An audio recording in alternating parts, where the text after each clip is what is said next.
Greetings, salutations, and other big words. My name's Ethan, my handle's Wrangler, and welcome to Frequency Studios. Today, I'm making a video about something I wish just didn't exist. Maybe some of you have already heard the VR goggles of death going around out there, but yeah, this is real. Let me bring this up. All right, this article is from Vice.com, written by Matthew Gault. Palmer Luckey made a VR headset that kills the user if they die in the game. The man who created the Oculus Rift has invented a virtual reality headset that will explode the forebrain of a user who dies in a video game. Yeah, on the list of bad ideas, it definitely makes the list. All right, let's rock. Palmer Luckey, defense contractor and the father of modern virtual reality, has created a VR headset that will kill the user if they die in the game they're playing. He did this to commemorate the anime Sword Art Online. Luckey is the founder of Oculus, a company he sold to Facebook in 2014 for $2 billion. This is the technology that Mark Zuckerberg rebranded as the foundation for Meta. Luckey's killer headset looks like a MetaQuest Pro hooked up with 3 explosive charge modules that sit above the screen. The charges are aimed directly at the user's forebrain and, should they go off, will obliterate the head of the user. Frankly, if somebody is using that on purpose, I don't think they have a brain to destroy, but that's... Continuing, the idea of tying your real life to your virtual avatar has always fascinated me. You instantly raise the stakes to maximum level and force people to fundamentally rethink how they interact with the virtual world and the players inside it, Luckey wrote in a blog post explaining the project. Pumped up graphics might make a game look more real, but the only threat of serious consequences can make a game feel real to you and every other person in the game. Look, if you're making it real, it's no longer a game, all right?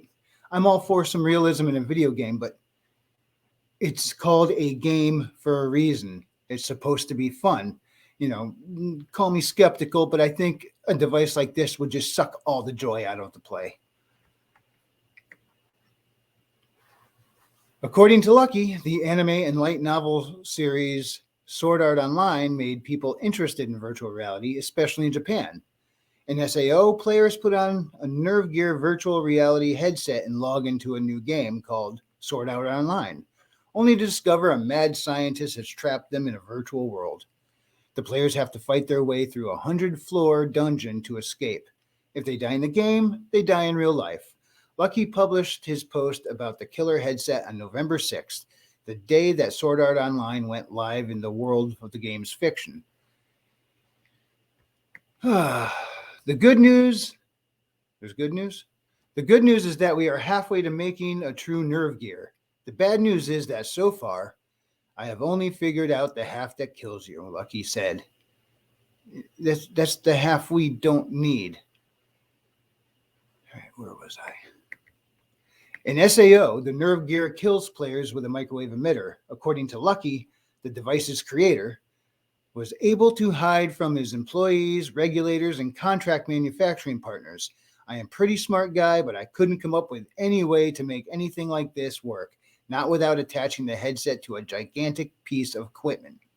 No, to gigantic pieces of equipment, excuse me. Unable to make the perfect recreation, Luckey opted for the explosive modular charges. He tied them to a narrowband photosensor that detects the headset views a specific red screen that flashes at a specific frequency. When an appropriate game over screen is displayed, the charges fire, instantly destroying the brain of the user, Luckey said. Again, somebody deliberately using that? I don't think they got a brain. Luckey said that he used 3 explosive charges he usually uses for different project. For those who are just listening, different project is in quotes. Luckey didn't specify which project, but he is also the founder of Undural, I think I'm saying that right, a weapons and defense contractor which has won massive contracts with the government and is already developing loitering munitions, anti-drone tech for the U.S. Special Forces and underwater drones. Luckey wrote that he wants to keep tinkering. I have plans for anti-tamper mechanism that like the nerve gear, will make it impossible to remove or destroy the headset, he said. Even so, there are a huge variety of failures that could occur and kill the user at the wrong time. This is why I've not worked up the balls to actually use it myself.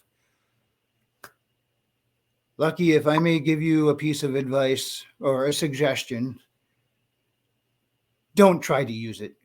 Please don't. Despite betting big on defense contracts, a piece of Lucky will always belong to virtual reality.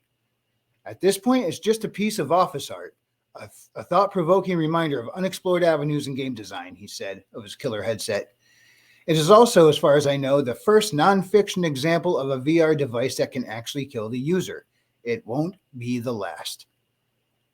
Why not? One is more than enough, thank you. And yes, that is the end of the article.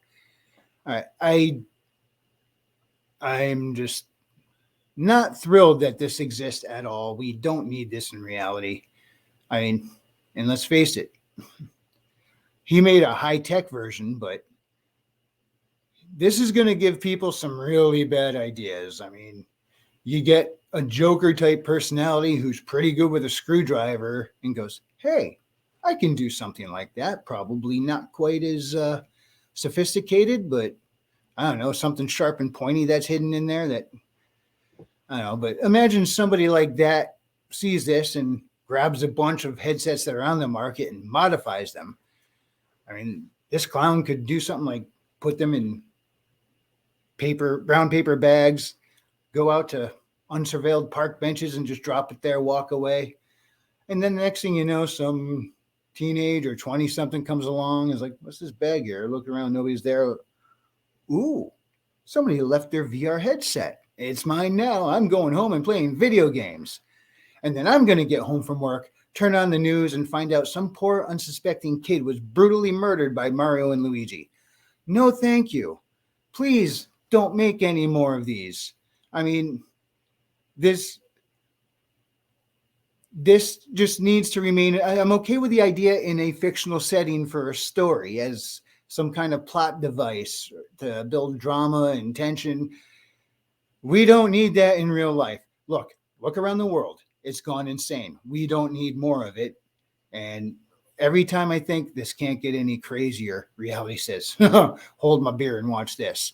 Well, I'm watching reality and I ain't happy. I imagine if somebody like a Saw type person, I mean, people like that exist. And some of them are unfortunately mechanically and technically smart, even if they are humanitarily stupid. I mean,